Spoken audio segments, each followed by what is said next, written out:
السلام عليكم ورحمة الله وبركاته. إن الحمد لله نحمده ونستعينه ونستغفره ونؤمن به ونتوكل عليه ونعوذ بالله من شرور أنفسنا ومن سيئات أعمالنا.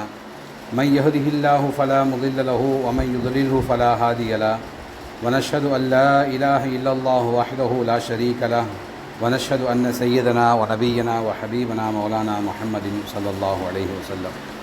أوصيكم نفسي أولا بتقوى الله. قال الله تعالى في القرآن المجيد: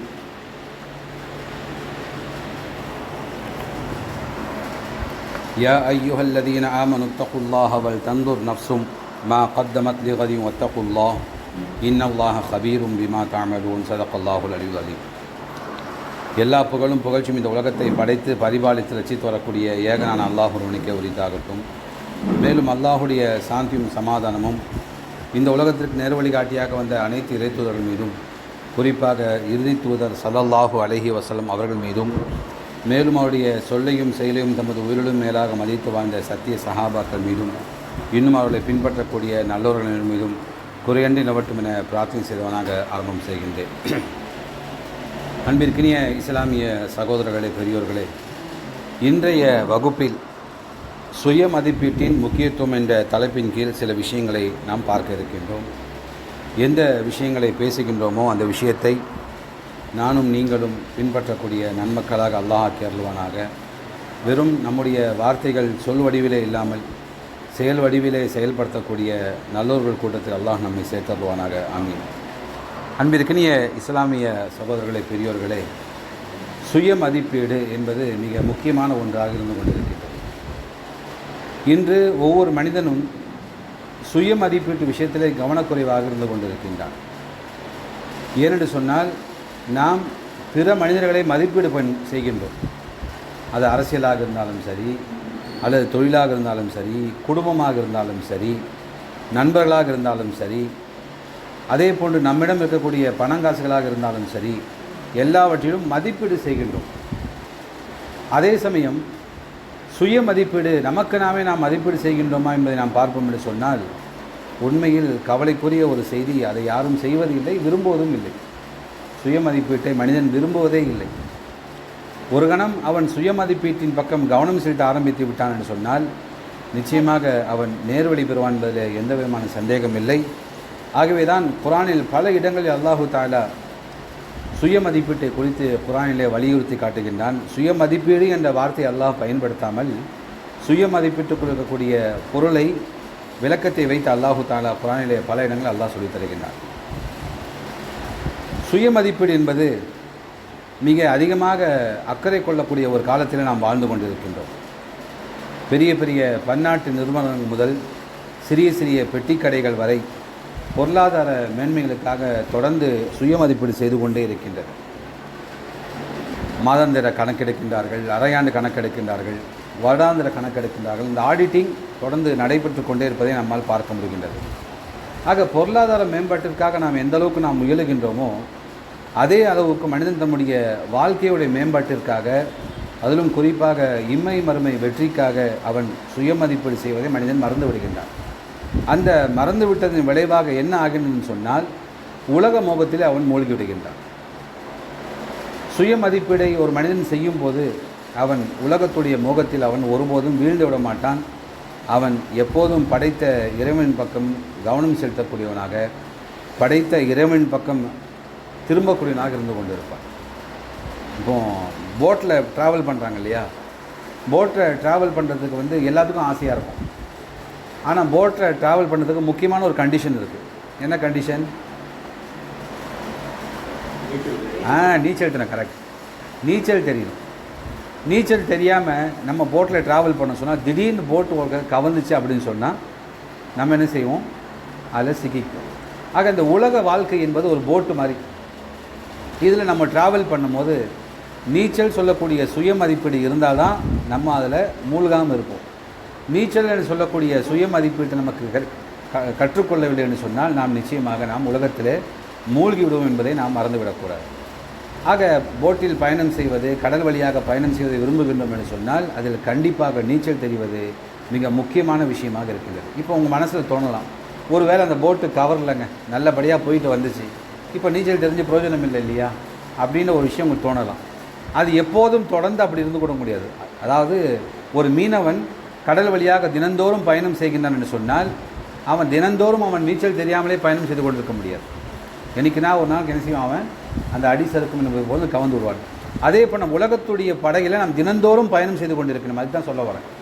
உலகத்துடைய போட்டில் சும்மா ஒரு நாள் வாழ்ந்துட்டு போகிற ஆள் இல்லை நம்ம, இல்லையா? நம்முடைய இறுதி நாட்கள் வரை உலகத்தில் வாழ்ந்து கொண்டிருக்கணும் என்று சொன்னால் நாம் நீச்சல் தெரியாமல், சுயமதிப்பீடு தெரியாமல் வாழ்ந்தோம் என்று சொன்னால் நிச்சயமாக நாம் உலகத்தில் மூழ்கிடுவோம் என்பதை இந்த குர்ஆன் வசனம் சொல்லுகின்றது. அல்லாஹ் சொல்லுகின்றான், இறை நம்பிக்கை கொண்ட மக்களே, யா ஐயுஹல்லதீன ஆமனூ, இறை நம்பிக்கை கொண்ட மக்களே, இத்தகுல்லாஹ், நீங்கள் அல்லாஹுக்கு பயந்து கொள்ளுங்கள். வல் தந்துர் நஃப்சும் மா கத்தமத் லிகத், நாளைக்காக நீங்கள் என்ன தயார் செய்து வைத்திருக்கின்றீர்கள், நாளைக்காக நீங்கள் எதை தயார் செய்து வைத்திருக்கிறீர்கள் என்பதை நீங்கள் எண்ணி பாருங்கள். அல்லாஹுக்கு அஞ்சிய வண்ணம் இருங்கள். அல்லாஹுக்கு ஆரம்பத்தில் அல்லாஹ் பயப்பட சொல்கிறான், திருப்பி நாளைக்கு என்ன நீங்கள் ரெடி பண்ணியிருக்கீங்க அப்படின்னு பார்த்துட்டு திருப்பி சொல்கிறான் வத்தக்குல்லாஹ். அப்படி நீங்கள் தயார் செய்யவில்லை என்று சொன்னால் அல்லாஹை அஞ்சிக் கொள்ளுங்கள், தயார் செய்து கொள்ளுங்கள். இன்னல்லாஹ கபீரும் பிமா தஅமலூன், நீங்கள் செய்யும் செயல்கள் அனைத்தையும் அல்லாஹு தஆலா நிச்சயமாக அறிவனாக இருக்கிறான். குர்ஆனுடைய 58வது அத்தியாயம் 18வது வசனத்தை அல்லாஹ் சொல்கின்றார். நாளை தினத்திற்காக என்ன தயார் செய்து வைத்திருக்கிறான் என்று சொன்னால் நாளை மறுமை நாளுக்காக நீங்கள் என்ன தயார் செய்து வைத்திருக்கிறீர்கள் என்பதுதான் அல்லாஹுடைய ஒரு கேள்வியாக இருக்கின்றது. ஆக இந்த மனிதன் சுய பரிசோதனை செய்யும்போது தான் நாளை அவன் என்ன செய்ய போகின்றான் என்ற ஒரு விஷயத்துக்கு வருவான். எப்போது மனிதன் சுய பரிசோதனை கைவிட்டு விடுகின்றானோ அப்போது அவன் நாளை பற்றி கவலைப்படவே மாட்டான். ஒரு இறை நம்பிக்கையாளர் தொழுகை செல்லும்போது எப்படி தொழுக வேண்டும் என்று சொன்னால், இது என்னுடைய கடைசி தொழுகை, இதற்கடுத்து நான் லுஹர் தொழுகையில் நான் இருக்க மாட்டேன், ஒருவேளை எனக்கு மவுத் வந்து விடலாம், ஆகவே இந்த ஃபஜ்ர் தொழுகையினுடைய கடைசி தொழுகை, இந்த தொழுகையை நான் பரிபூர்ணமாக பயபக்தியோடு இறையச்சத்தோடு ஹுஷுவோடு தொழுக வேண்டும் என்ற அச்சத்தோடு இறையச்சத்தோடு தொழுதான் என்று சொன்னால் அவன் தொழுகையிலே உயிரோட்டம் இருக்கும். ஆனால் அவன் எப்படி பழக்கப்படுத்தி விட்டான் என்று சொன்னால், அதெல்லாம் ஒன்றும் இல்லைங்க, இன்னும் மவுத் வரத்துக்கு இன்னும் அதிக வருஷம் இருக்குது, இன்னும் கல்யாணம் முடிக்கணும், வயசாகணும், தாடி முடி தலைமுடின்னு அரைச்சி போகணும், பேரம்பேத்தி எடுக்கணும், அதுக்கடுத்து அப்படி என்பதாக எண்ணிக்கொண்டிருக்கின்றன. ஆனால் உண்மையில் அதுவல்ல. ஆக இதே போன்று தான் ஒவ்வொரு மனிதனும் நாளைக்கு மறுமைக்காக வேண்டி நாம் அல்லாஹ்விடம் என்ன சொல்லப் போகிறோம் என்பதை சுய மதிப்பீடு செய்யும்போது அவன் வெற்றி பெற்றவனாக ஆகின்றான். ஆகவே மறுமை வெற்றிக்காக அவன் சுய பரிசோதனை செய்யப்படும் போது அவனுக்கு முன்னால் சில உறவுகள் முன்னால் வருகின்றன. சகோதரர்கள், தாய் தந்தைகள், மனைவி மக்கள், குழந்தைகள் போன்ற நெருக்கமான உறவுகளும் உதவி பெற முடியாத மறுமை நாளில் அவர்களுக்காக நாம் என்ன செய்ய போகின்றோம் என்பதை யோசிக்க வேண்டும். இன்றைக்கி உலகத்தில் பார்த்தோம்னு சொன்னால் உறவுகள், நண்பர்கள், தெரிந்தவர்கள், ஜமாத்தார்கள் நமக்கு உதவி செய்வார்கள். ஏதாவது உதவி, ஒரு பெரிய உதவி இல்லைன்னா சின்ன உதவியாவது செய்வாங்க. பசிக்குதுன்னு சொன்னால் ஒரு சாப்பாடாக வாங்கி தருவாங்களா இல்லையா? ஆனால் நாளைக்கு மறுமை நாளில் நம்முடைய நெருங்கிய நம்முடைய பெற்றோர்கள், நம்மை பெற்ற பெற்றோர்கள், நம் திருமணம் முடித்த மனைவி, நம் பெற்ற பிள்ளைகள், நம்முடைய நண்பர்கள் யாரும் எந்த விதமான உதவியும் செய்ய முடியாது. யாருக்கு செய்ய முடியாது? யாருக்கும் செய்ய முடியாது. இறை தூதர் ஸல்லல்லாஹு அலைஹி வஸல்லம் அவர்கள் ஒரு முறை தம்முடைய மகள் ஃபாத்திமாவை அழைத்து சொல்கின்றார்கள், என் அருமை மகள் ஃபாத்திமாவே, அல்லாஹ்வை அஞ்சிக்கொள், நீ ஒரு நபியின் மகளாக இருப்பதின் காரணமாக உனக்கு எந்த விதமான சிறப்பும் நாளைக்கு மறுமையில் அல்லாஹ்விடம் கிடையாது. நீ ஒரு நபியின் மகள் என்பதற்காக வேண்டி, நான் உன் தந்தை என்பதற்காக வேண்டி நான் உனக்கு எந்த விதமான சிறப்பும் நாளைக்கு மறுமையில் அல்லாஹ்விடம் பரிந்துரை செய்து பேச முடியாது என்பதாக தம்முடைய மகளுக்கு நீ அல்லாஹ்வை அஞ்சிக்கொள் என்ற அறிவுரையை சொல்கின்றார். அப்போது ரசூலுல்லாஹ்வே தம்முடைய மகளுக்கு எந்த விதமான ஒரு உதவியும் செய்ய முடியாத ஒரு சூழ்நிலை என்று சொன்னால், நம்முடைய பெற்றோர்கள், நம்முடைய பிள்ளைகள், நம்முடைய மனைவி மக்கள், நண்பர்கள் யாருக்கு உதவி செய்ய முடியுமா? அல்லாஹ் தெளிவாக சொல்கின்றான், யாரும் எந்த விதமான உதவியும் செய்ய முடியாது என்பதாக அல்லாஹு தஆலா மிக தெளிவாக சொல்கின்றான். அது மட்டுமல்லாமல் அல்லாஹ் சொல்கின்றான், நாளைக்கு மறுமை நாளில் யோம யஃபிருல் மர்உ மின் அஹி, தன் சகோதரனையும் வ உம்மிஹி வ அபீஹி, தம் தாயும் தந்தையும் தம்முடைய மனைவியும் குழந்தைகளையும் விட்டு அந்த மன்னன் விரண்டு ஓடிக்கொண்டிருப்பான். இன்னைக்கு உலகத்தில் மனைவி மக்களை, பெற்றோர்களை, குழந்தைகளை பார்த்தால் அந்த மனிதன் என்ன செய்கின்றான்? நெருங்கி வரானா, விலகி போகிறானா? நெருங்கி வரான். ஆனால் நாளைக்கு மறுமை நாளில், மௌத்துக்கு பின்னால் நாளைக்கு மறுமை நாளில் விசாரிக்கப்படும் போது அந்த மனிதன் இவர்களை கண்டு விரண்டு ஓடுகின்றான். காரணம் என்னவென்று சொன்னால், ஒவ்வொருவரும் அந்த நாளில் தன்னை தவிர மற்றவரை பற்றி கவனம் செலுத்த முடியாத ஒரு நிலை வந்து விட்டது என்பதாக அல்லாஹு தஆலா குர்ஆனிலே சொல்கிறார். அப்போ நாளைக்கு மறுமை நாளில் ஒவ்வொருவரும் நான் அல்லாஹ்விடம் ஜெயிப்பேனா, நான் அல்லாஹுடைய கேள்விக்கு முன்னால் பதில் சொல்வேனா என்ற ஒரு எண்ணம் தான் மனிதனுக்கு வரும். தவிர அங்கே மனைவி மக்கள் குடும்பத்தார்களுடைய நினைப்பு வராது. அவர்கள் யாருக்கும் எந்த விதமான உதவியும் செய்ய முடியாது. ஆனால் ஒருவர் பழி சொல்வதற்கு தயாராக இருப்பார்கள். ஒருவர் இன்னொருவரை பழி சொல்வதற்கு, நான் வழிகட்டு போவதற்கு என்னுடைய பெற்றோர்கள் காரணம், நான் வழிகட்டு போவதற்கு என்னுடைய தலைவர்கள் தான் காரணம், நான் வழிகட்டு போவதற்கு இவர்கள் தான் காரணம், அவர்கள் தான் காரணம் என்பதாக பழி சொல்வதற்கு மனிதன் தயாராக இருந்து கொண்டிருப்பான் என்பதை நாம் மறந்துவிடக்கூடாது. எனவே தான் ஹலீஃபா உமர் அலி அவர்கள் அதிகமாக சொல்வார்கள், உங்களை நீங்களே நாளைக்கு மறுமை நாளில் கணக்கு கேட்கப்படுவதற்கு முன்பாக நீங்களே உங்களை நீங்கள் கணக்கு கேட்டுக்கொள்ளுங்கள். இப்போ நம்ம என்ன சொல்கிறோம், என்னை பார்த்து யாரும் கை நீட்டி ஒரு கேள்வி கேட்க முடியாது, என்னை பார்த்து யாரும் கை நீட்டி ஒரு குறை சொல்ல முடியாது என்பதை நான் பெருமையாக பேசுகின்றேன். ஹலீஃபா உமர் சொல்கிறாங்க, அதெல்லாம் விடுங்க, உங்களை நீங்களே கேள்வி கேட்டுக்கொள்ளுங்கள். நீ இதற்கு அருகதை பெற்றவனா, நீ நாளைக்கு மறுமை நாளில் அல்லாஹ்விடம் உன்னுடைய நன்மைகளை எடுத்து காட்டக்கூடிய அளவுக்கு நீ நன்மைகளை செய்திருக்கின்றாயா, சோனத்துக்கு செல்லக்கூடிய அளவுக்கு ஒரு தகுதி பெற்ற மனிதனாக வாழ்ந்திருக்கின்றாயா, உலகத்தில் நீங்கள் அல்லாஹ்வை அஞ்சி வாழ்ந்து கொண்டிருக்கிறேன் என்பதாக நீங்கள் செல்ஃப் ஆடிட்டிங், சுய பரிசோதனை செய்து பார்க்கும்போது ஒரு உண்மை வெட்ட வெளிச்சமாக தெரிந்துவிடும். என்ன தெரியும், நீ அதற்கு லாய்க்கில்லை என்ற விஷயம் தெரிந்துவிடும். இன்றைக்கி எல்லா மனுஷனும், உலகத்தில் வரக்கூடிய எல்லா மனுஷனும் போலியாகத்தான் வாழ்ந்து கொண்டிருக்கின்றார். இமாம் அஹமது பின் ஹம்பல் சொல்லுகின்றார்கள், என்னை எல்லாம் மதிக்கிறாங்கப்பா, என்னை எல்லாமே மதிக்கிறாங்க, என்னை எல்லாம் பெருசாக நினைக்கிறாங்க, ஆனால் என்னை பற்றி எனக்கு தான் தெரியும், என்னை பற்றி எனக்கு தான் தெரியும், நான் எந்த அளவுக்கு நான் கேவலமானவன், எந்த அளவுக்கு நான் மோசமானவன் என்பது எனக்கு தெரியும். அது உங்களுக்கு தெரிஞ்சால் என் பக்கத்தில் கூட நீங்கள் உட்கார மாட்டீங்க என்பதாக பெரிய இமாம் அஹமது பின் ஹம்பல் அவர்கள் சொல்லுகின்றார் என்று சொன்னால், எந்த அளவுக்கு தன்னை சுய பரிசோதனை செய்து வைத்திருக்கிறார் என்பதை யோசித்து பார்க்க வேண்டும். அப்போ இந்த மனிதன் இந்த சுய பரிசோதனை விஷயத்தில் மிகவும் கவனக்குறைவாக இருக்கின்றார், ரொம்ப கவனக்குறைவு. அப்போது தினந்தோறும் என்ன செய்ய வேண்டும் என்று சொன்னால், குறைந்தபட்சம் தினந்தோறும் ஒரு 10 முறை 20 முறை நாமே சுய பரிசோதனை செய்து கொண்டிருக்க வேண்டும். சுய பரிசோதனை செய்வதன் மூலமாக என்ன ஆகும் என்று சொன்னால், கொஞ்சம் நம்மை மாற்றிக்கொள்வதற்கு ஒரு வாய்ப்பாக அமையும். அல்லாஹ்வுடைய தூதர்கள் சொன்னார்கள், எப்படி இரும்புக்கு துருப்பிடிக்கின்றதோ அதே போன்று உங்கள் உள்ளங்களும் துருப்பிடிக்கின்றன. சஹாபாக்கள் கேட்டார்கள், யார் ரசூலுல்லாஹ், இரும்புடைய துருவை நீக்குவதற்கு உண்டான வழி தெரியும், உள்ளத்துடைய துருவை நீக்குவது எப்படி? 2 விஷயம் சொன்னாங்க. ஒன்று, நீங்கள் அதிகமாக குர்ஆனை பொருளறிந்து படியுங்கள், குர்ஆனை படியுங்கள். 2வது, நீங்கள் அதிகமாக மரணத்தை நினைவு கூறுங்கள். அந்த அதிகமாக மரணத்தை நினைவு கூறுங்களுடைய இன்னொரு பாட்டு தான் சுய பரிசோதனை.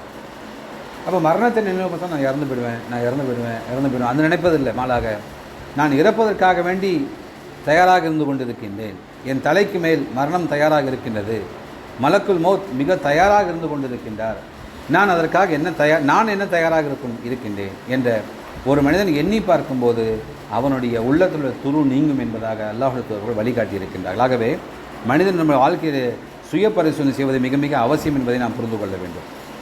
இந்த சுய பரிசோதனை, சுய மதிப்பீடு என்பது பல வகையில் இருந்து கொண்டிருந்தாலும் இன்றைய வகுப்பிலே சுருக்கமாக ஒரு 3-4 விஷயங்களை பார்த்து இந்த வகுப்பை நாம் முடித்துக் கொள்ளலாம். முதலாவது சுய மதிப்பீடு நம்ம எதில் செய்ய வேண்டும் என்று சொன்னால், அல்லாஹ் நமக்கு விதித்த கடமைகளை நாம் ஒழுங்காக நிறைவேற்றுகின்றோமா என்று பார்க்க வேண்டும். ஒரு மாப்பிள்ளைக்கு பொண்ணு பார்க்குறான்னு சொன்னால் உடனே பொண்ணு வீட்டில் என்ன கேட்பாங்க, மாப்பிள்ளை நல்லா சம்பாதிக்கிறாரா ஃபஸ்ட்டு, 2வது சொந்த வீடா வாடகை வீடா, 3வது கெட்ட பழக்கம். அது என்னங்க இந்த காலத்தில் கெட்ட பழக்கம், அது சாதாரணமாகிடுச்சு. கெட்ட பழக்கம் என்பது சாதாரணமாகிடுச்சு. நம்ம ஒன்றும் இல்லை, மாப்பிள்ளை மாதத்துக்கு ஒரு 2 தடவை தண்ணி அடிப்பார், அதை விடுங்க. சோஷியல் ட்ரிங்கிங் நோ ப்ராப்ளம், கொஞ்சம் இது பண்ணுவார், ஸ்மோக் பண்ணுவார், அதெல்லாம் விடுங்க. வேறு ஏதாவது கெட்ட பழக்கம் இருக்கா என்பதாக அப்போ அந்த கெட்ட பழக்கத்தையே நல்ல பழக்கமாக மாற்றி விட்டு இதைத்தான் பார்க்கிற ஒழிய, யாராவது ஒருவர் இவர் 5 வேளை தொழுகை செல்வாரா, தொழுகையாளியா, இமாம்கிட்ட போய் ரெஃபர் பண்ணிக்கிறேனே அப்படின்னு சொல்லிட்டு அந்த காலத்தில் பண்ணுவாங்க. அந்த காலத்தில் ஒரு ஊரில் மாப்பிள்ளை பார்த்தாங்க சொன்னால் பக்கத்து அக்கம் பக்கத்தில் கேட்குறத விட நேராக இமாம்கிட்ட கேட்பாங்க, இவர் எப்படி தொழுகையாளியான்னு. ஏன்னா இமாமுக்கு தான் தெரியும் வராதா வரலையா, நல்ல வரா கெட்ட வரான்னு சொல்லி இமாம் மகளை பற்றி தெரியும் இல்லையா, கேட்பாங்க. கேட்டவுடனே இமாம் என்ன செய்வார் சொன்னால் சொல்லுவார், பையன் நல்ல பையன் தாங்க, ஜும்மாக்கு வந்துடுவார், எந்த கெட்ட பழக்கம் இல்லை, வேறு ஒன்று ஜும்மாக்கு தான் வருவார், மற்ற தொழுகைனா வரமாட்டேன்னு சொன்னோன்னே அந்த வீட்டில் உள்ளவங்க ஜும்மா தொழுவாரா, அப்போ பரவாயில்லை, நம்மளாவது பெருநாள் தொழுகிறோம், அது ஜும்மாவே தொழுகிறாரு, பரவாயில்லை, இப்படி தான் பேசுவார்கள். ஆனால் இந்த காலகட்டத்தில் பார்க்கின்றோம், அது எதுவுமே இல்லை, மார்க்கத்தை பற்றி கேட்குறதே இல்லை. நல்ல வேலை செய்கிறாரா, சரிங்களா, பேங்க் பேலன்ஸ் இருக்கா, சொன்ன மாதிரி சொந்த வீடு இருக்கா, போதும். ஆக இப்படி பார்க்கின்றோம் என்று சொன்னால் அவன் வாழ்க்கையில் எந்த விதமான முன்னேற்றமும் ஏற்பட முடியும். ஆனால் இஸ்லாம் சொல்கின்றது, முதலாவதாக வணக்க வழிபாடுகளில் சுய மதிப்பீடு அவசியம். நமக்கு நாமே சுய மதிப்பீடு செய்ய வேண்டும். இறைவன் விதித்த கடமைகள், இறைவன் நம் மீது விதித்த எல்லா கடமைகளையும் நாம் சரியாக செய்கின்றோமா என்று யோசித்து பார்க்கிறோம். சரியாக செய்கிறோமா? ஆமாம், சரியாக செய்கிறோம். நம்ம மனசிட்டு நான் பேசுகிறேன், சரியாக செய்கிறோமா? சரியாக செய்கிறேன் அப்படி சொன்னோடனே உடனே மார்க் போட்ட முடியாது. ஏனென்று சொன்னால் குர்ஆன் சொல்லக்கூடிய அனைத்து வணக்க வழிபாடுகளுக்கும் பக்கத்திலேயே அதுக்குண்டான ரிசல்ட் கொடுக்கும். பக்கத்திலேயே அதுக்குண்டான ரிசல்ட், சரிங்களா. இப்போ ஒருத்தர் ரொம்ப ஓவர் வெயிட்டாக இருக்கார் அப்படின்னு சொன்னால் டாக்டர்ஸ் என்ன சொல்லுவாங்க, அவருக்கு தொடர்ந்து வாக்கிங் போங்க, எண்ணெய் பொருள் சாப்பிடாதீங்க, சில விஷயங்களை சொல்லுவாங்க டாக்டர்ஸ். அதெல்லாம் அவர் செய்கிறாரு, இருந்தாலும் வெயிட் குறையலை அப்படின்னு சொன்னால் டாக்டர் நம்புவாரா? ஏன் நம்ப மாட்டார்? இல்லை, இது செஞ்ச அந்த ரிசல்ட் வரணும். அவர் என்ன பொருள் சாப்பிட்றதில்ல, வாக்கிங் போகிறாருன்னு சொன்னால் ரிசல்ட் வரணும் இல்லையா? இப்போ அதே மாதிரி தான் வணக்க வழிபாடுகளை பற்றியெல்லாம் அல்லாஹ் சொல்லும்போது உடனடியாக அடுத்த வசனத்தில் அதே வசனத்தில் அதுக்குள்ள ரிசல்ட் எல்லாம் சொல்லுவான். இப்போ நம்ம என்ன பார்க்குறோம்னு சொன்னால் ஃபஸ்ட்டு பகுதியை பார்த்துக்குறோம். தொழுவாங்க, நோன்பு வைக்கிறேன், ஜக்காத்து கொடுக்குறேன், ஹஜ்ஜு செய்கிறேன், குர்ஆன் ஓதுறேன், எல்லாம் கரெக்டு. ஆனால் ரிசல்ட் என்ன? ஒருவன் நல்லா படிக்கின்றான், கரெக்டுமா, படிக்கிற எக்ஸாம் ரிசல்ட் என்ன? எக்ஸாமில் ஃபெயிலு, ஆனால் நல்லா படிப்பேன் நான் அப்படின்னு சொன்னால் அந்த ரிசல்ட்டை வச்சு தான் நீ நல்லா படிக்கலப்பான்னு சொல்லுவோம். அதே மாதிரி அல்லாஹ் சொல்லுகின்றான், நீங்கள் தொழுகின்றீர்கள் என்று சொன்னால் ஓகே தொழுறீங்க, ரிசல்ட் என்னன்னு சொன்னால் அல்லாஹ் சொல்கிறான், இன்ன ஸலாத்த, நிச்சயமாக தொழுகை, தன்ஹா அனில் ஃபஹ்ஷாய் வல் முன்கர், உங்களை மானக்கேடான விஷயத்தை விட்டு தடுக்கும் என்பதாக அல்லாஹ் சொல்கிறான்.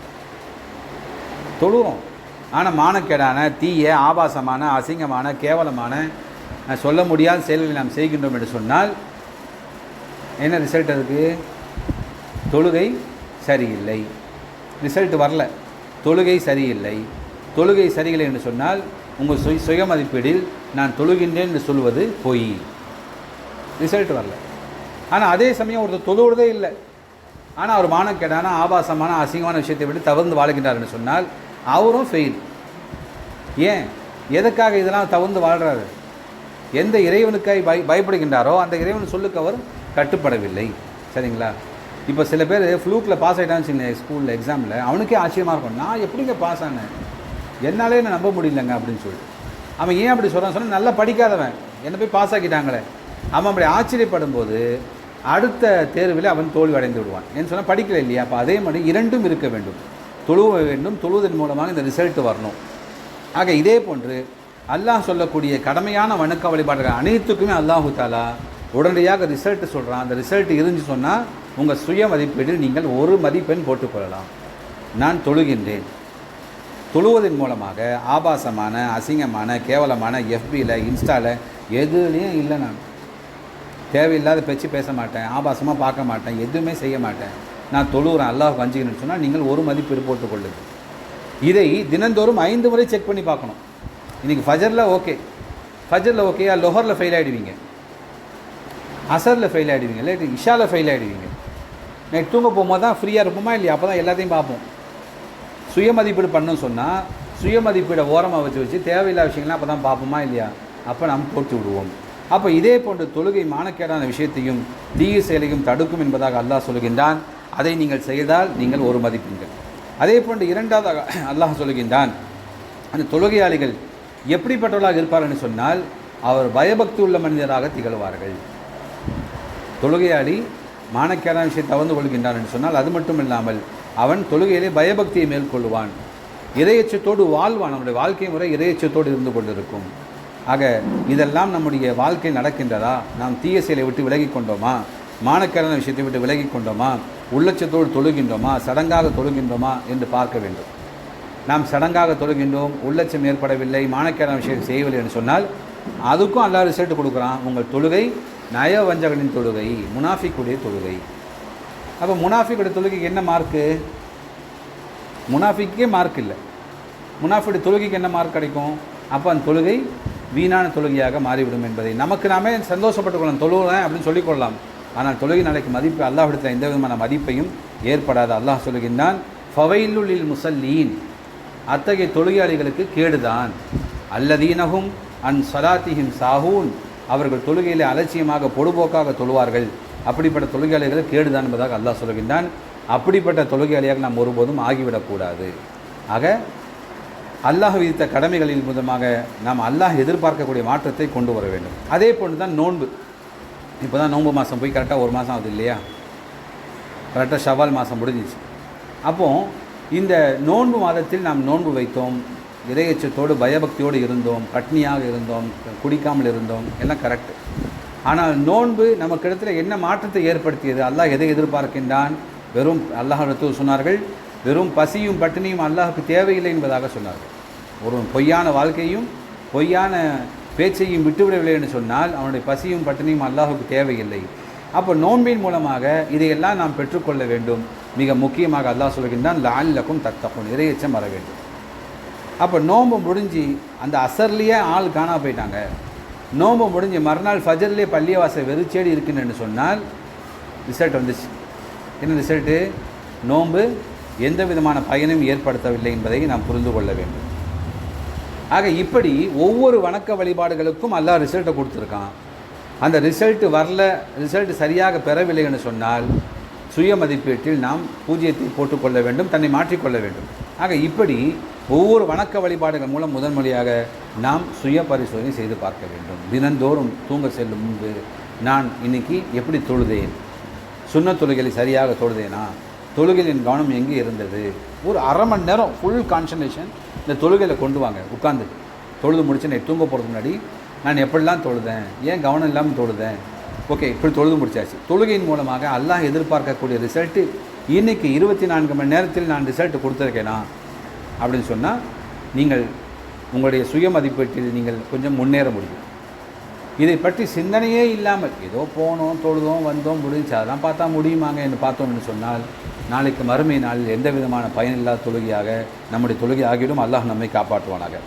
இரண்டாவது சுய மதிப்பீடு செய்ய வேண்டிய விஷயம் என்ன சொன்னால், முதலாவது அல்லாஹுக்கு செய்ய வேண்டிய கடமைகளில் சுய மதிப்பீடு இபாதத். இரண்டாவது ஹுக்கூக்குல் இபாத், மனிதர்களுக்கு செய்ய வேண்டிய விஷயங்கள் சுய மதிப்பீடு. இன்று நம் உலகத்திலே வாழும்போது பார்க்கின்றோம், ஒரு பன்மை சமூகத்தில் ஒரு குடும்பத்தில் நாம் வாழ்ந்து கொண்டிருக்கின்றோம்.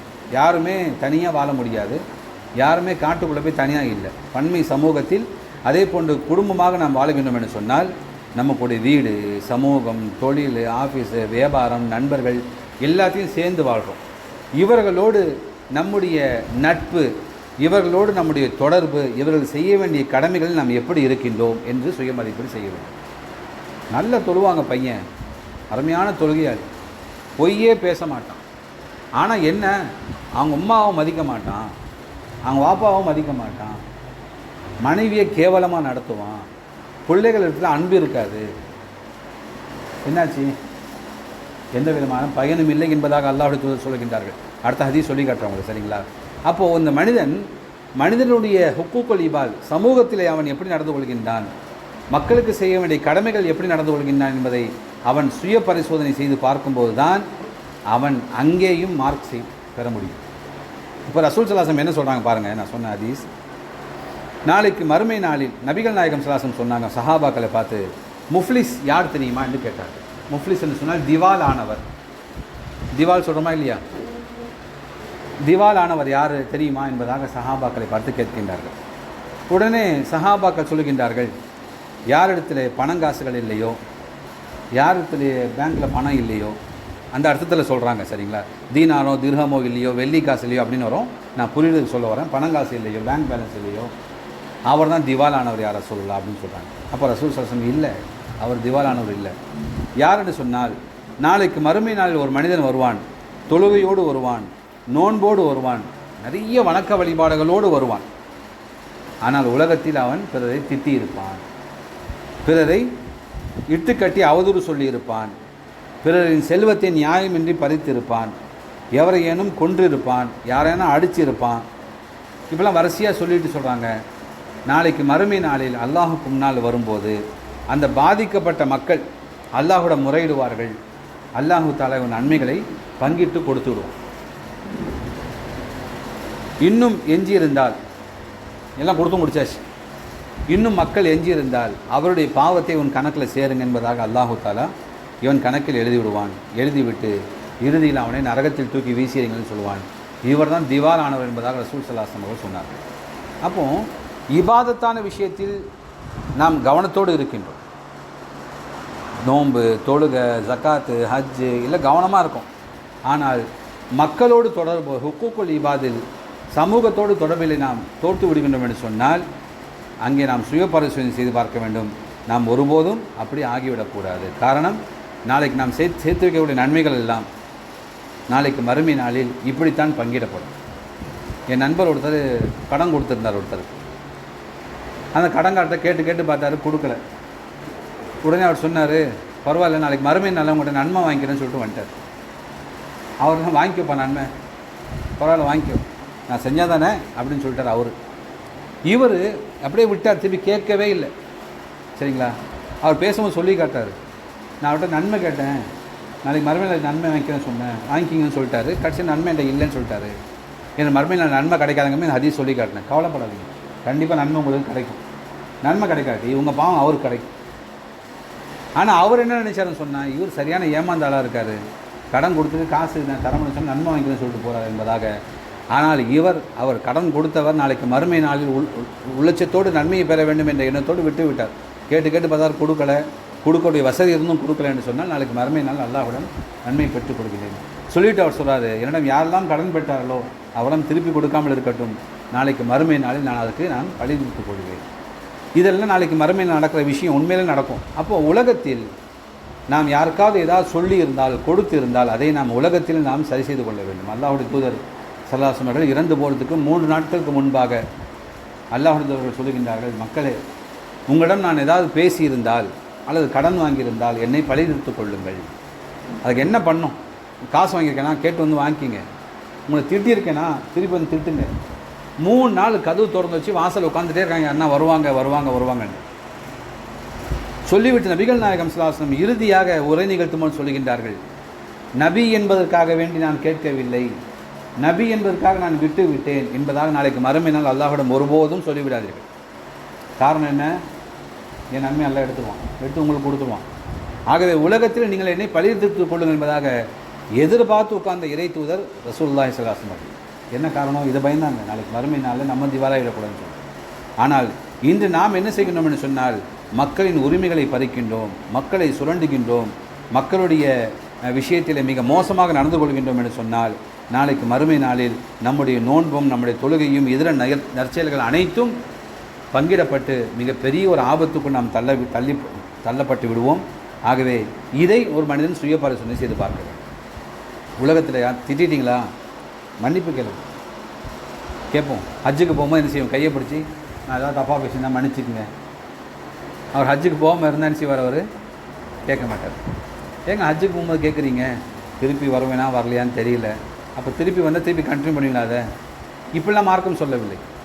ஒரு மனிதன் மனம் நோகும்படி நாம் பேசிவிட்டோம் என்று சொன்னால் உடனடியாக நாம் மன்னிப்பு கேட்க வேண்டும்.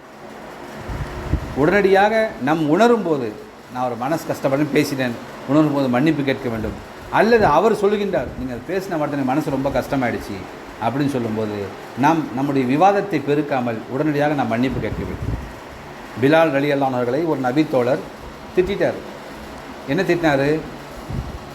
கருப்பின மகனையும் திட்டார். ரொம்ப பெரிய வார்த்தையில் கருப்பியின் மகனையும் திட்டார். பிலால் என்னோட மனசில் ரொம்ப பெரிய கவலை இருந்துச்சு. நேரம் ரசூலிட்ட போகிறாங்க. ரசூலிட்ட போய் சொல்கிறாங்க, ரசூலுல்லா, இந்த நபி தோழர் என்னை திட்டார், நீங்கள் அட்வைஸ் பண்ணுங்கள். என்ன சொல்லுங்கள்? அட்வைஸ் பண்ணி என்னை திட்ட வேணான்னு சொல்லுங்கள். யாரை சொல்ல, வேறு ஒன்றும் சொல்லலை. அவர் அப்படிப்பட்டவர், அது பேசினா அவர் அட்வைஸ் மட்டும் பண்ணுங்கன்னு சொன்னாங்க. ரசூல் ஸல்லல்லாஹு அலைஹி வஸல்லம் என்ன செஞ்சாங்க சொன்னால், அந்த சஹாபியை கூப்பிட்டு அட்வைஸ் பண்ணாங்க. யாரை போய் திட்டுறீங்கன்னு தெரியுமா? சொர்க்கத்தில் காலடி ஓசை கேட்ட மனிதர் அவர். அவரை போய் திட்டிருக்கலாம் அட்வைஸ் பண்ணாங்க ரசூலுல்லாஹ். அட்வைஸ் பண்ண உடனே அந்த அட்வைஸ் வாங்கின சஹாபி இருக்காரா இல்லையா, நம்ம என்ன செய்வோம்? என்னை போட்டு கொடுத்துட்டியா, நீ என்ன பெரிய ஆளா, நீ கேட்போமா இல்லையா? அந்த சஹாபி ஓடோடி வந்து பிலாலுடைய காலு கீழ் படுத்து விட்டு, பிலால் என் கழுத்தை கழுத்தை செய்யுங்க, மிதிங்க, நான் உங்களை பேசின தப்பு தான். அப்போ பிலால் என்ன சொல்கிறாரு? உங்களை மன்னிச்சுட்டு எழுந்துச்சுக்கோங்க, நான் மிதிக்க இல்லை, நீங்கள் மிதிங்க. ஏன்னு சொன்னால் ரசூல் ஸல்லல்லாஹு அலைஹி வஸல்லம் உங்கள் சிறப்பை சொன்னாங்க, நான் தப்பாக பேசிட்டேன், மிதிங்க. அவர் சொன்னால் மிதிக்க மாட்டோம், உங்களை மன்னிச்சிட்டேன் போங்க. சற்று யோசித்து பார்க்க வேண்டும். அப்போ இப்படிப்பட்ட ஒரு குணாதிசயம் நம்ம இடத்துல வர வேண்டும். யாராவது தவறாக பேசிவிட்டால், அது மனைவியாக இருந்தாலும் சரி மன்னிப்பு கேளுங்கள், பிள்ளைகளாக இருந்தாலும் சரி மன்னிப்பு கேளுங்கள், பெற்றோராக இருந்தாலும் சரி, ஆசிரியராக இருந்தாலும் சரி, நண்பராக இருந்தாலும் சரி, உங்களோட வயதில் சின்னவனாக இருந்தாலும் சரி, பெரியவராகவும் சரி, நீங்கள் செய்த தவறு என்று சொன்னால் மன்னிப்பு கேளுங்கள். ரசூலுல்லாஹ் ஒரு நாள் உட்கார்ந்துட்டு இருக்காங்க. இப்படி உட்கார்ந்துட்டு இருக்கும்போது வலது பக்கம் ஒரு சின்ன பையன் உட்காந்துட்டு இருக்கான், சின்ன சஹாபி. இடது பக்கம் மூத்த சஹாபி உட்காந்துருக்கார், லெஃப்ட் சைடு. ரசூல் ஸல்லல்லாஹு அலைஹி வஸல்லம் எந்த பொருள் கொடுத்தாலும் வலது பக்கமாக தான் கொடுப்பாங்க, சரிங்களா? அப்போது பார்க்கும்போது ஒரு சின்ன பையன் உட்காந்துட்டு இருக்காரு, அதுக்கு அடுத்து பெரிய சஹாபி. ரசூல் நம்ம கேட்குறாங்க, சிறுவனே இந்த பொருள் அவர் கொடுக்கணுமா ஃபஸ்ட்டுன்னு கேட்குறாங்க. சின்ன பையன் கேட்குறாங்க, உனக்கு தான் ஃபஸ்ட்டு தரணும், சின்ன பையனாக இருக்க, பெரியவங்களாம் ஆரம்பிப்போமே, அவர் கொடுக்கட்டுமான்னு கேட்குறாங்க. ரசூலா கேட்குறாங்க. அந்த சின்ன பையன் என்ன சொன்னார் தெரியுமா? என் உரிமை நான் விட்டு தர மாட்டேன், என்ன கொடுங்க ஃபஸ்ட்டு. இங்கே நம்ம பார்க்க வேண்டியது, ரசூலா கேட்கணுமா, என்ன செய்யலாம்? தூர போப்பா, நீ வாங்கப்பான்னு சொல்லியிருக்கலாம். இதுதான் அல்லாஹ்வுடைய தூதருடைய ஒரு பழக்கமாக இருக்குது. ஆகவே யாராக இருந்தாலும் சரி, நாம் தவறை நாம் உணர்ந்து கொண்டால் மன்னிப்பு உடனடியாக கேட்க வேண்டும். அதே சமயம் அவர் உணர்ந்து நம்மிடத்தில் சொல்கிறார், நீங்கள் பேசின விஷயம் மனசு ரொம்ப கஷ்டமாக இருக்குங்க, அப்படி பேசக்கூடாதுங்க, எனக்கெல்லாம் தூக்கமே இல்லைன்னு சொல்லும்போது உடனடியாக கையை பிடித்து நான் மன்னிப்பு கேட்க வேண்டும், என்னை மன்னித்துக் கொள்ளுங்கள், அதற்கு பகரமாக நீங்கள் என்னை அடிக்க விரும்பினால் அடித்துக் கொள்ளுங்கள் என்ப சுய பரிசோதனை செய்யும் போது தான் நாம் நாளைக்கு மறுமை நாளில் முஃப்லிஸ் என்ற பட்டியலில் சேர மாட்டோம். இதில் எல்லாம் வீக்காக இருக்கும். சொந்தக்காரங்களை திட்டுறோம், பின்னாடி புறம் பேசுகிறோம், சரிங்களா? ஃபோனை பற்றி போட்டு அவனை பற்றி இவனை பற்றி பேசுகிறோம், எல்லாம் யாரும் விதிவிலக்கல்ல. ஆனால் நாளைக்கு மறுமை நாளில் இதையெல்லாம் பதிவு செய்யப்பட்டு அவருக்கு முன்னால் சொல்லி காண்பிக்கப்படும். நீங்கள் யாரை பற்றி புறம் பேசினீர்களோ அவருக்கு சொல்லி காட்டப்படும். உன்னை பற்றி ஒரு புறம் பேசினா இருப்பா, உனக்கு ஆஃபராக நன்மை கிடைக்குது, யாருன்னு தெரியல, ஒரு ஆஃபராக உனக்கு நன்மை கிடைக்கும் என்பதாக நம்ம நன்மைகள்லாம் பங்கிடப்படும். அல்லாஹ் நம்மை காப்பாற்ற வேண்டும். ஆகவே இந்த விஷயத்தில் நாம் சுய பரிசோதனை செய்து பார்க்க வேண்டும். நாம் யாருன்னா திட்டியிருக்கோமா, இன்றைக்கி யாருன்னா வாட்ஸ்அப் மெசேஜில் திட்டி மெசேஜ் போட்டிருக்கோமா, நம்மகிட்ட வேலை பார்க்குறவங்க இருந்தாலும் சரி, அவருக்கு உரிய கண்ணியத்தை நாம் கொடுக்க வேண்டும். ஒரு நாள் ரசூலுல்லாஹி ஸல்லல்லாஹு அலைஹி வஸல்லம் ஒரு சஹாபி வீட்டுக்கு போகிறாங்க, பெரிய பணக்கார சஹாபி. அவர் மாவு பிசைஞ்சிட்டு இருக்காரு ரொட்டிக்கு. ரசூல் ஸல்லல்லாஹு அலைஹி வஸல்லம் ஆச்சரியம், என்னங்க வேலை செய்கிற ஆள் எங்கே, நீங்கள் மாவு பேசுகிறீங்க? அவர் என்ன சொன்னார், யார் ரசூலுல்லாஹ், என்னுடைய பர்சனல் விஷயமாக வேலைக்கு அனுப்பிச்சிருக்கேன் அவருக்கு, அதனால் அவர் வேலையை நான் செய்கிறேன். நம்ம என்ன செய்வோம், அதை போயிட்டு வந்து இந்த வேலை செய், எனக்கு என்ன தெரியாது, 8 மணிக்கு ரொட்டி வந்துடணும், நான் வெளியே போய்ட்டு நான் 7:30 மணி தான் வருவேன், அப்போ வந்து மாவு பேசி 8 மணி ரெடியாக முடியாது, தெரியாது, நீ முடிச்சுட்டு வரணும், 8 மணிக்கு ரொட்டி வரணும்னு சொன்னான். அவன் என்ன செய்வான், அவன் சந்தோஷமாக மாவு பேசிவானா? இவன் மனுஷனாக இருக்கானா, இந்த வேலையை செய்ய சொல்கிறான், எனக்கு கொடுத்த வேலை ஒன்று, இந்த வேலை ஒன்று. ஆனால் சஹாபி பாருங்கள், அந்த நபித்தோழரை வெளியே அனுப்பியதன் காரணமாக அந்த வேலையை அவர் செய்தார்கள். ஆக நம்முடைய வேலைக்காரர்களாக இருந்தாலும் சரி, யாராக இருந்தாலும் சரி, நாம் அவரிடத்தில் நல்ல முறையில் நடந்து கொள்ள வேண்டும். இல்லை என்று சொன்னால் நம்முடைய நன்மை பங்கிடப்படும். இது எப்போ தெரியும்னு சொன்னால் சுய பரிசோதனை செய்து தான் தெரியும். நம்ம யோசிக்கணும், உட்காந்துட்டு செல்ஃப் அனலைஸ் உட்காந்து யோசிக்கணும். நான் இன்றைக்கி யாரை திருத்தினேன், நம்ம யோசிக்கிறதே தான் இல்லையா? நைட் ஆனால் என்ன செய்வோம், வந்தோமா முடிஞ்சோன்னா சீக்கிரம் தூங்கிடணும், இல்லாட்டி ஒய்ஃப் பேச ஆரம்பிச்சிருவாங்க, நமக்கு டென்ஷன் ஆகிடும்.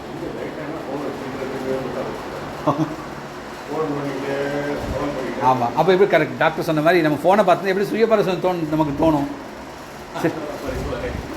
அடுத்த நாள் பரிசோதனை பார்க்கணும். ஆகவே நம்முடைய உள்ளத்தை ஸ்க்ரோல் பண்ணி பாருங்கள், நம்முடைய ஹார்ட்டை ஸ்க்ரோல் பண்ணுங்கள், இன்றைக்கி என்னென்ன பண்ண அப்படின்னு சொல்லிட்டு, சரிங்களா? அப்படி செய்தோம் என்று சொன்னால் நிச்சயமாக நாம் நாளைக்கு மறுமை நாளில் நல்ல மனிதராக ஆக முடியும். அடுத்து பார்ப்போம் என்று சொன்னால், மூன்றாவதாக சுய பரிசோதனை, நம்ம எண்ணங்கள் தூய்மையாக இருக்க வேண்டும். நம்முடைய எண்ணங்கள் வந்து எப்பவுமே தூய்மையாக இருக்க வேண்டும். ரசூல் ஸல்லல்லாஹு அலைஹி வஸல்லம் பாருங்கள், அவன் உள்ளம் எந்த அளவுக்கு தூய்மை என்பதாக பாருங்கள். ஒரு நாள் ஃபஜ்ர் தொழுது அமர்ந்திருக்கின்றார்கள். 2 நபித்தோழர்கள் ரசூலுல்லாஹ் காதில் வந்து சொல்கிறாங்க, ஒரு சில விஷயத்தை சொல்கிறாங்க. ஒரு நபித்தோழர் சொல்கிறாரு, ஒரு நபித்தோழர் பக்கத்தில் உட்காந்துருக்காரு, சொல்கிறாங்க. ரசூல் ஸல்லல்லாஹு அலைஹி வஸல்லம் எல்லாம் கேட்டுட்டு சஹாபாக்களுக்கு அறிவுரை சொல்கின்றார்கள், தோழர்களே, நான் உங்களை நல்ல கண்ணோட்டத்தோடு பார்க்க விரும்புகின்றேன், நல்ல கண்ணோட்டத்தோடு பார்க்க விரும்புகின்றேன். உங்களுடைய குறைகளை என்னன்னு சொல்லாதீர்கள். உங்களுடைய குறைகள் என்னன்னு சொல்லப்படும் போது நான் அவரை பார்க்கும்போது அந்த குறையோடு தான் பார்க்க நேரிடும், அதை நான் விரும்பவில்லை என்பதாக சொன்னார். ஏன்னு சொன்னால், ஒருத்தன் தௌபா செஞ்சுருப்பான், அல்லாட்ட மன்னிப்பு கேட்டிருப்பான், சரிங்களா? இப்போ போய் அவர் குறை சொல்கிறது சொல்லும்போது என்ன அவர் பார்க்கும்போது அந்த ஞாபகம் அப்போ எண்ணம் தூய்மையாக இருக்கும்போது நாம் எல்லோரையும் நல்லவராக பார்க்கணும். நம்முடைய எண்ணம் மட்டும் நல்லதுன்னு சொன்னால் எல்லா மனிதனும் நல்லவராக பார்க்கணும். ரொம்ப நல்லவருங்க அவரை பற்றி சொல்லாதீங்க. ஒரு நபித்தோழர் விபச்சாரம் செய்ததை வந்து அல்லாஹ்வுடைய தூதர் சொல்லுகின்றார். அல்லாஹ்வுடைய தூதர் நான் விபச்சாரம் பண்ணிட்டேன்னு சொல்கிறாங்க. இன்னொருத்தர் வந்து சொல்லலை, அவரே வந்து சொல்கிறார். அப்போ ரசூலா என்ன செய்யணும்? அப்படியா, என்னப்பா பண்ண விசாரிக்கணுமா இல்லையா?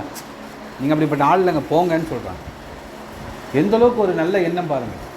தவறு செய்த பெண்மணி, தவறு செய்தவர் இருவருமே அல்லாஹ்வுடைய தூரத்தில் வந்து சொல்லுகின்றார்கள். இன்னொரு சந்தர்ப்பத்தில் சொல்லும்போது நபிகள் நாயகர்களுக்கு நிறைய வாய்ப்பு கொடுக்குறாங்க. அந்த மாலிக்னு சொல்லக்கூடிய அந்த நபித்தோழருக்கு நீங்கள் அப்படிப்பட்டவர் இல்லை என்பதாக சொல்லுகின்றார்கள்.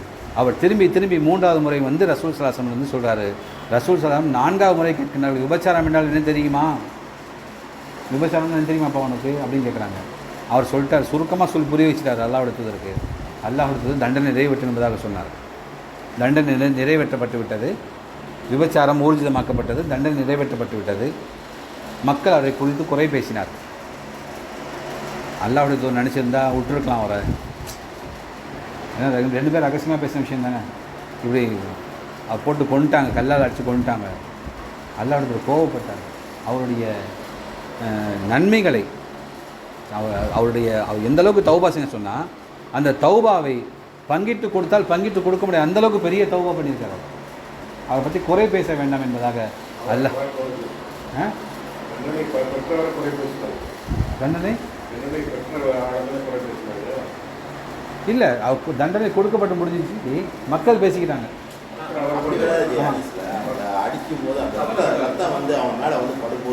இல்லை இது இருக்குது, அது இருக்குது, இது இருக்குது. ரத்தம் படும்போது சொல்லுவாங்க ரசூல் ஸல்லல்லாஹு அலைஹி வஸல்லம் அவரை பற்றி குறை பேசாதீங்க. இப்போ நம்ம பாயிண்ட் தான், அவரை பற்றி குறை பேசாதீங்க, சரிங்களா?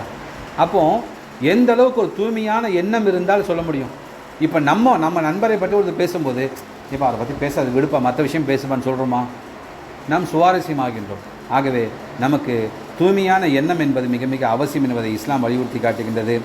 ஏனென்று சொன்னால் நாளைக்கு மறுமை நாளில் அல்லாஹு தாலா 5 விஷயத்தை குறித்து விசாரிப்பான் என்பதாக ரசூல் ஸல்லல்லாஹு அலைஹி வஸல்லம் சொன்னாங்க. நமக்கு எண்ணம் தூய்மையாக இருந்தால் இந்த 5 விஷயத்துடைய செயல்பாடுகளும் தூய்மையாக இருக்கும். அதுக்காக சொல்ல வரேன். ஃபஸ்ட்டு என்ன சொன்னால், உங்கள் வயதை நீங்கள் எந்த செயல்களில் நீங்கள் கழித்தீர்கள், உங்கள் டீனேஜ் பருவத்தை, உங்கள் ஏஜை நீங்கள் எப்படி யூட்டிலைஸ் பண்ணீங்க? நான் படித்தேன்ல, நல்லா படித்தேன், சரிப்பா படித்தேன், வெறும் படிப்பிலே வயசு போச்சா? அப்போ அல்லாஹு தஆலா கேட்பான். ஏன்னு சொன்னால் படிப்பு ஒரு பக்கம், செயல்பாடு எப்படி இருந்துச்சு? அப்போ அல்லாஹு தஆலா நம்முடைய செயல்களை குறித்து விசாரிப்பான். திருப்பி ரெண்டாவது கேள்வி, உங்கள் இளமைகளை நீங்கள் எப்படி பயன்படுத்தினீர்கள்? உங்களுடைய இளம் வயது பருவத்தை நீங்கள் எப்படி பயன்படுத்தினீர்கள்? சினிமா மோகத்தின் காரணமாக, சினிமா மோகத்தில் இருக்கக்கூடிய அரசியல்வாதியின் காரணமாக அவனுக்கு பின்னாடி போனீங்களா? இல்லை யோசிச்சிங்களா? எது சரி எது தப்புன்னு யோசிச்சிங்களா? ஆக இளமையை நீங்கள் எப்படி பயன்படுத்தி என்பதாக அல்லாஹ் கேட்பான். அப்போது ஃபஸ்ட்டு வந்து வயசு, அதுக்கடுத்து இளமை, அதுக்கடுத்து சம்பாதிக்கிறதுக்கு அல்லாஹ் கேட்குறான். உங்களுடைய செல்வத்தை நீங்கள் எப்படி சம்பாதித்தீர்கள், எப்படி செலவழித்தீர்கள்? அதுக்கடுத்து நீங்கள் படித்த கல்வியின் பக்கம் எந்த அளவுக்கு செயல் புரிந்தீர்கள்? இதெல்லாம் நம்முடைய எண்ணம் தூய்மையாக இருந்தால் இந்த 5 விஷயம் நம்ம சரியான முறையில் நாம் பதில் சொல்லுவோம். ஆக எண்ணம் நாம் தூய்மையாக வைத்து கொள்ள வேண்டும். 5வதாக பார்ப்போம் என்று சொன்னால், நம்முடைய நான்காவதாக பார்ப்போம் என்று சொன்னால், நம்முடைய வாழ்க்கையுடைய நோக்கத்தை நாம் சுயமதிப்பீடு செய்ய வேண்டும். அல்ல என்னை ஏன் படைத்தான், நான் ஏன் உலகத்தில் பிறந்தேன் யோசிச்சிருக்கோம். எப்போனா யோசிச்சிருக்குமா, நான் ஏன் பிறந்தேன், என்னை ஏன் அல்லாஹ் படைத்தான், ஏன்டா அல்லாஹ் என்ன எதிர்பார்க்குறான், நான் என்ன அல்லாஹ்வுக்கு செய்கிறேன் என்பதை நாம் யோசித்து பார்க்க வேண்டும். ஆனால் இதை யோசிக்கிறோம், ஏன் இந்த பொண்ணை போய் கல்யாணம் பண்ணோம், பொண்ணு யோசிக்க ஏன் இவனை போய் கல்யாணம் பண்ணோம், இதை யோசிக்கிறாங்க. ஏன்னு சொன்னால் வாழ்க்கையில் பிரச்சனை வரும்போது. ஆனால் ஒரு மனிதன் தினந்தோறும் யோசிக்க வேண்டும், அல்லாஹ் என்னை எதற்காக படைத்தான், அந்த நோக்கத்தை நான் எட்டி இருக்கின்றேனா? பெரிய பெரிய ஆஃபீஸில் ஃபுல்லாக இது கொடுப்பாங்க, டார்கெட் கொடுப்பாங்களா இல்லையா? டெய்லி வந்து இத்தனை டார்கெட் அச்சீவ் பண்ணணும்னு கொடுப்பாங்க, சரிங்களா? அந்த டார்கெட்டை ஃபில் பண்ணலாம் வச்சிங்களேன். உதாரணமாக டெலிகாலர் கொடுக்குறாங்க, நீங்கள் ஒரு நாளைக்கு வந்து 150 காலர் பேசணும்னு சொல்லிட்டு, இவன் என்ன செய்கிறான், வெறும் 70 கால் பேசிக்கிறான்னு வச்சிங்களேன். ஹெச்ஆர் கூட என்ன சொல்லுவாங்க கேட்டவுடனே, உங்கள் டார்கெட்டை ஏன் அச்சீவ் பண்ணல கேட்பாங்களா இல்லையா? அப்போது நம்ம அவரை பார்க்குறதுக்கு முன்னாடி நம்ம பார்ப்போம் டார்கெட்டை அச்சீவ் பண்ணியிருக்குமா இல்லை. அவர் கேள்வி நம்ம என்ன சொல்ல போகிறோம், இல்லையா? இதே போன்று நாம் அல்லாஹ் படைத்த நம்முடைய நோக்கத்தை யோசித்து பார்க்க வேண்டும். அல்லாஹ் சொல்லுகின்றான், ஒமா ஹலக்கத்துல் ஜின்ன வல் இன்ஸ இல்லா லியஅபுதூன், ஜின்னையும் மனிதனையும் எனக்கு கட்டுப்பட வேண்டும் என்ற நோக்கத்திற்காக நான் படைத்தேன் என்பதாக அல்லாஹ் சொல்கிறான். அல்லாஹுவை வணங்க வேண்டும், அல்லாஹு கட்டுப்பட வேண்டும் என்ற நோக்கத்திற்காக அல்லாஹ் படைச்சிக்கப்போ அல்லாஹ் என்ன அவனுக்கு கட்டுப்படணும் அப்படின்னு சொல்லி படைத்தான். என்னுடைய செயல்பாடுகள் அல்லாஹுடைய கட்டுப்பாட்டுக்குள் வருகின்றதா, கட்டுப்பாட்டுக்கு வெளியே வருதா என்பதை ஒரு மனிதன் யோசித்து பார்க்கும்போது அவன் வாழ்க்கை நோக்கத்தை அவன் புரிந்து கொள்வான். அல்லாஹுடைய வழிகாட்டல் நடக்கின்றான் என்பதை அவன் புரிந்து கொள்வான். அவன் எப்படி செயல்படுகின்றான் என்பதை புரிந்து கொள்வான். ஏனென்று சொன்னால் அல்லாஹ் சொல்கின்றான், நாளைக்கு மறுமை நாளில் இது குறித்து நான் விசாரிப்பேன். அஃப ஹசிபுத்தும் அன்னமா ஹலக்னாக்கும் அபசம் வான்னக்கும் இலைனா லா துர்ஜஊன், நாளை மறுமை நாளில் உங்களுக்கு விசாரணை இல்லை என்பதாக எண்ணிக்கொண்டீர்களா, உங்களை அப்படியே விட்டு விடுவோம் என்பதாக நீங்கள் எண்ணிக்கொண்டீர்களா என்பதாக அல்லாஹ் கேட்கின்றான். ஏர்போர்ட்டில் வரமா இல்லையா, கும்பலாக வரும்போது அங்கே கஸ்டம்ஸ் ஆஃபீஸ் இருப்பாங்க, சரிங்களா? அதை ஒவ்வொருத்தருக்கும் என்ன பயம் இருக்கும் அப்படின்னு சொன்னால், கஸ்டம்ஸ் ஆஃபீஸர் மாட்டிக்கூடாது, சரிங்களா? ஏன் பயப்படாமல் வருவான் சொல்லுங்க பார்ப்போம். எதுவுமே பயப்படாமல் வருவான், சரிங்களா? கொண்டு வர என்ன செய்வான், பயந்துட்டே வருவான். இப்போ இதே மறுமை நாள் தான். பாவம் செய்தவன் பயந்து கொண்டே செல்வான், நன்மை செய்தவன் நிம்மதியாக செல்வான், சரிங்களா? எதுவும் கொண்டு வரவன் பயப்படாமல் போகிறானா இல்லையா, அவன் மேலே டவுட் வரும் அவனுக்கு. யாருக்கு? கஸ்டம்ஸுக்கு. ஓரமாவா நீ தைரியமாக போகிறீங்க இல்லையா? அப்போ அவனை பிடிச்சி விசாரிப்பான். அவன் என்ன செய்வான், கேட்குற கேள்விக்கெல்லாம் பதறப்படாமல் பதில் சொல்லுவான். அவன் பேசுகிறான் பார்த்தீங்களா, இதை வச்சு அவன் முடிவு பண்ணுவான், இவன்கிட்ட ஒன்றும் இல்லை போப்பா அப்படின்னு சொல்லுவான். கொண்டு வரவன் என்ன செய்வான், சார் 3 செல்ஃபோன் வாங்கியிருந்தேன், 3 personal use sir, 3 personal use எடுங்க பார்ப்போம், வெளியே டப்பாவோடு எடுப்பான். பாக்கெட்டே பிரிக்கலையாப்பா, இல்லை சார் பர்சனல் யூஸ், இவை டேக்ஸ் கட்டது இல்லைங்களா? அப்போ இதே போன்று நாளைக்கு மறுமை நாளில் அல்லாஹ் விட்டு விடுவோம் எண்ணிக்கொண்டீர்களா, கண்டுக்காமல் போப்பான்னு விட்டு நினச்சிங்களா? அல்லாஹ் சொல்கிறான், நாளைக்கு மறுமை நாள் நீங்கள் விசாரிக்கப்படுவீர்கள். எப்படி விசாரிக்கப்படுவீர்கள் தெரியுமா? தன்னந்தனியாக விசாரிக்கப்படுவீர்கள். இன்னும் அல்லாஹ் புரிய வைக்கிறான், நீங்கள் எப்படி உலகத்தில் தன்னந்தனியாக பிறந்தீர்களோ, ஒரு அம்மாவுக்கு 2 குழந்தை பிறந்தாலும் ஒரே நேரத்தில் பிறக்காது, எப்படி பிறக்கும்? கேப்பிட்டு பிறக்கும் இல்லையா? 5 குழந்தை ஒரே நேரத்தில் பிறக்காது. அப்போ அதே மாதிரி அல்லாஹ் சொல்கிறேன், எப்படி நீங்கள் பிறந்தீர்களோ, தன்னந்தனியாக நீங்கள் வந்தீர்களோ, அதே எப்படி நீங்கள் விசாரிக்கப்படுவீர்கள். அப்போ அல்லாஹ் கும்பலாக வந்து ஓரளவு கொஸ்டின் கேட்டு, இன்னும் எல்லாம் தொழுதீங்களா? ஆமாம் அல்லா தொழுதேனல்லா, எல்லாம் சொல்கிறது போங்க, அந்த விசாரணை இல்லை, தன்னந்தனியாக விசாரிப்பார். நபிகள் நாயகம் ஸல்லல்லாஹு அலைஹி வஸல்லம் சொன்னார்கள், யார் அல்லாஹ் பிடிச்சிட்டானோ அவன் கதை முடிஞ்சிச்சு சொல்லிட்டு சொன்னாங்க அல்லாஹும்ம ஹாசிபுனி ஹிசாபன் யஸீரா, ரசூல் துஆ செய்கிறாங்க, யாரெல்லாம் நாளைக்கு மறுமை நாளில் எனக்கு ஈஸியாக கேள்விகள்ல. சஹாபாக்கள் யாரை சொல்ல, என்ன ஈஸி கேள்வி கஷ்டமான கேள்வி? அப்போ சொன்னாங்க, அல்லாஹ் சில பேரை மேலோட்டமாக சில கேள்வி கேட்பான், மேலோட்டமாக சில கேள்வி கேட்டு சரி போங்கன்னு சொல்லுவான். அல்லாஹ்க்கு தெரியும் கேள்வி கேட்பான். சில பேர் அல்லாஹ் துருவி விசாரிப்பான், விசாரித்தான் ரசூல் சொன்னாங்க, விசாரித்தா அவன் கதை முடிஞ்சிச்சு. ஏன்னு சொன்னால் கேள்வி கேட்குறவன் மாலிக்குல் முல்க், எதுவுமே மறைக்க முடியாது. அவன் உலகத்தில் மனுஷன்ட்ட பேசுகிற மாதிரி பேசுவான். யாரெல்லாம் உலகத்தில் பார்க்கலையே, நீ எப்போவும் தொழுதுட்டு ஓதிக்கிட்டு இபாச்சு தர்மம் பண்ணிட்டுருப்பேன், அப்படியா? சரி. உடனே அல்லாஹ் என்ன செய்வான், அவன் வாய்க்கு பூட்டு போட்டு அவனுடைய கை கால் உறுப்பு எல்லாத்தையும் பேச வைப்பான். கை என்ன பேசும், யாரெல்லாம் நான் கவர்மெண்ட் ஆஃபீஸர் எல்லாம் லஞ்சமாக வாங்கினேன், யாரெல்லாம் நிறைய பேரை அடித்தேன், பாவத்துக்கு நடந்து போனேன், தேவையில்லாத விஷயத்தை பார்த்தேன், உடம்புல எல்லா உறுப்பும் இருந்துச்சு. அவனுக்கு பாதகமாக பதில் சொல்லும்போது அவன் தப்பிக்க முடியுமா? இதை அல்லாஹ்விடத்தில் பயந்திருக்கின்றார்கள். ஆகவே நாளைக்கு மறுமை நாள் அல்லாஹ் நம்முடைய வாழ்க்கையோட நோக்கத்தை விசாரிப்பான், யாரையும் விட்டுவிட மாட்டான். ஆகவே அல்லாஹுடைய வழிகாட்டுதலை குறித்து நாம் எந்த அளவுக்கு செயல்படுகின்றோம் என்பதை யோசிக்க வேண்டும். இறுதியாக அல்லாஹுடைய அழைப்பு பணியில் தாவால நாம் எந்த அளவுக்கு நாம் செயல்படுகிறோம் என்பதை சுயமதிப்பீடு செய்ய வேண்டும். அல்லாஹ் நம்மளை படைத்த நோக்கமே என்ன சொன்னால், அவனுடைய மார்க்கத்தை நாம் என்ன செய்யணும், முழுமைப்படுத்தணும். அவனுடைய மார்க்கத்தை என்ன செய்யணும், நம்ம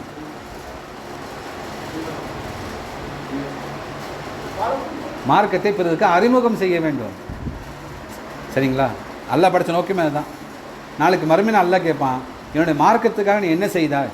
நான் தொழுதான் அல்ல, நோன்பு வச்சேன், ஜக்காத்து கொடுத்தேன், குர்பானி கொடுத்தேன், ஹஜ்ஜு செஞ்சேன், எல்லாம் செஞ்சேன், எனக்காக என்னப்பா பண்ணி நீ? இதெல்லாம் உனக்காக தான் பண்ணான்ல. அப்போ அல்லாஹ் என்ன கேட்பான் சொன்னால், இந்த மார்க்கத்தை உனக்கு படைத்த நோக்கம் என்ன சொன்னால், வயது கால ரப்பு கலில் மலாயகத்தி இனி ஜாயிலுன் ஃபில் அர்லி ஹலீஃபா, எதுக்காக ஒன்று படைத்தோம் உடனே பிரதிநிதியை ஏன் ஆக்கணும்னு இந்த மார்க்கத்தை நீங்கள் பிறருக்கு சொல்ல வேண்டும். அப்போ இதை நாம் மதிப்பீடு செய்ய வேண்டும். யாருக்காவது என்னுடைய குடும்பத்தில், என்னுடைய நண்பர்களில் யாருக்காவது ஒருத்தருக்கு இந்த இஸ்லாத்தை அறிமுகப்படுத்தி இருக்கின்றோமா, பண்ணியிருக்குமா என்று சுயமதிப்பீடு பண்ணி பார்க்கும்போது நமக்கு தெரிய வரும் நாம் செய்திருக்கின்றோமா இல்லையா என்பதாக. நல்ல ஒழுக்கத்தின் பக்கம், நல்ல அறத்தின் பக்கம் பிற மக்களை நாம் அழைத்திருக்கின்றோமா என்று நாம் சுய பரிசோதனை செய்து பார்க்க வேண்டும். இதெல்லாம் செய்து பார்ப்பதற்கு முன்பாக நீங்கள் ஆரம்பத்தில் சொன்னது போன்று அதை அனைத்தும் நாம் செய்திருக்க வேண்டும். நாம் தொழுகையாளியாக, நாம் அல்லாஹ்வுக்கு அஞ்சக்கூடியவனாக, அதுதான் உரையுடைய ஆரம்பத்தில் சொன்னேன், நாம் எதை பேசுகின்றோமோ அதை நாம் செயல்படுத்தக்கூடிய மக்களாக அல்லாஹ் நம்மை ஆக்க வேண்டும். ஏன் அல்லாஹ் அதை சொல்கிறான்?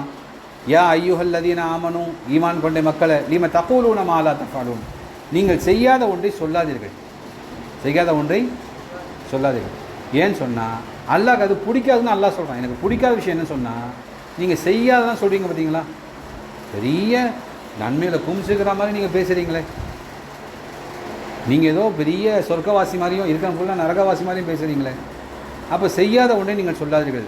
அப்போ நான் செய்யலைன்னு சொல்லக்கூடாதான்னு சொன்னால், நான் அதை செய்ய வேண்டும், நான் அல்லாஹ்வுக்கு அஞ்சி வாழ வேண்டும், அல்லாஹ்வுடைய கட்டளைக்கு உட்பட்டு வாழ வேண்டும், அதன் பக்கம் பிற மக்களை என்ன செய்ய வேண்டாம், அழைக்க வேண்டும். இது குறித்து நாளைக்கு மறுமை நாள் அல்லாஹ் விசாரிப்பான் என்பதை ஒவ்வொரு மனிதனும் நாம் புரிந்து கொள்ள வேண்டும். ஆகவே நம்முடைய நிலையை நாம் முதலிலே உரையுடைய கடைசிக்கு வந்து விட்டோம். முதலாவதாக நாம் நம்முடைய நிலையை நாம் பரிசோதனை செய்து பார்க்க வேண்டும். தவறு செய்திருந்தால் நமக்கு நாம் என்ன செய்யணும், அதை சரி செய்து கொள்ள வேண்டும்.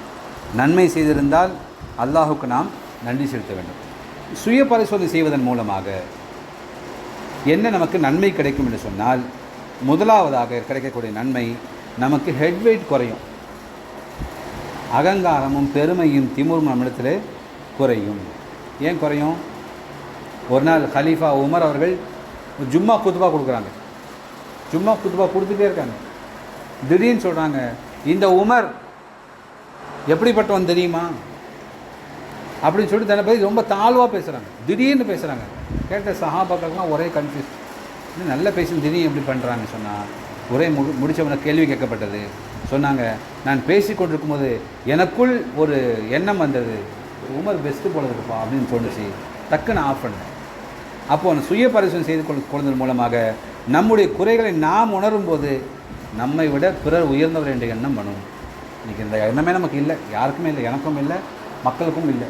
அப்போ முதலாவதாக ஹெட் வெயிட் குறையும் சுய பரிசோதனை செய்வதன் மூலமாக. இரண்டாவது, சுய பரிசோதனை செய்வதன் மூலமாக அல்லாஹ்விடம் தௌபா செய்யக்கூடிய ஒரு எண்ணம் நமக்கு ஏற்படும். சுய பரிசோதனை பார்த்தா நம்ம எவ்வளோ பாவம் செய்கிறோம், பெரிய தப்பாச்சு, இப்படியே இறந்து போனால் என்ன ஆகும் என்ற எண்ணம் நமக்கு வந்து தௌபா செய்யும். மூன்றாவதாக ஒரு டைம் மேனேஜ்மெண்ட் நமக்கு வரும் சுய பரிசோதனை செய்வதன் மூலமாக. ஏன் டெய்லி ஃபஜர் தொழுகை மிஸ் ஆகுது?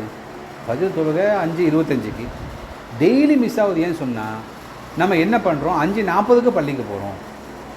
இப்போ டைம் மேனேஜ்மெண்ட் பண்ணோம், என்ன பண்ணோம், நைட்டு ஸ்க்ரோல் பண்ணதை விட்டுட்டு நம்முடைய ஹார்ட்டை ஸ்க்ரோல் பண்ணோம், அதுக்கடுத்து பள்ளிக்கு 5 மணிக்கு போகணும். அப்போ தான் என்ன செய்ய முடியும், நம்ம சுன்னத் தொழுவ முடியும், ஜமாத்தோட தொழுவ முடியும். இப்படி டைம் மேனேஜ்மெண்ட் எப்போ வரும்னு சொன்னால், ஒரு மனிதன் சுய பரிசோதனை செய்து பார்க்கும்போது. இப்போ நம்ம ஒருத்தர் மேனேஜர் திட்டான்னு சொன்னால், எப்போ டைமுக்கு ஆஃபீஸ்க்கு வரமாட்டேன் திட்டான்னு சொன்னோன்னே, அவன் உடனே தன்னை சுய பரிசோதனை செய்து கொண்டு வீட்டில் சீக்கிரம் கிளம்பணும், சீக்கிரம் ஆஃபீஸுக்கு வரணும் என்ற எண்ணம் வரும். ஆகவே சுய பரிசோதனை செய்வதன் மூலமாக இந்த 3 நமக்கு ஏற்படும். ஒன்று, ஹெட் வெயிட் குறையும். 2வது, அல்லாஹ்விடம் தௌபா செய்வோம். 3வது, நேர மேலாண்மை நமக்கு ஏற்படும். ஆகவே நாம் தினந்தோறும் உறங்க செல்வதற்கு முன்பாக இந்த சுய பரிசோதனை செய்து கொண்டு நம்மை நாமே மாற்றிக்கொண்டு அல்லாஹுடைய அன்பை பெற்ற மக்களாக நாளைக்கு மறுமை நாளில் முஃப்லிஸ் என்று சொல்லக்கூடிய அந்த திவாலான கூட்டத்தில் சேர்க்காமல் அல்லாஹுடைய அன்பை பெற்ற சாலிஹீன்கள், சித்தீகீன்கள், சுஹதாக்கள் கூட்டத்தில் அல்லாஹு தஆலா நம்மையும் நம் குடும்பத்தாரையும் சேர்த்தருவானாக. நம்மையும் நம் குடும்பத்தாருடைய பாவங்களை அல்லாஹு தஆலா மன்னித் தருவானாக. நம்மையும் நம்ம குடும்பத்தாரையும் நேரான பாதையில் செல்லக்கூடிய மக்களாக அல்லாஹு தஆலா ஆக்கியருவானாக. ரப்பனா தக்கபல் மின்னா இன்னக அன்த ஸமீஉல் அலீம் வ துப் அலைனா இன்னக அன்த தவ்வாபுர் ரஹீம். அஸ்ஸலாமு அலைக்கும் வரஹ்மத்துல்லாஹி.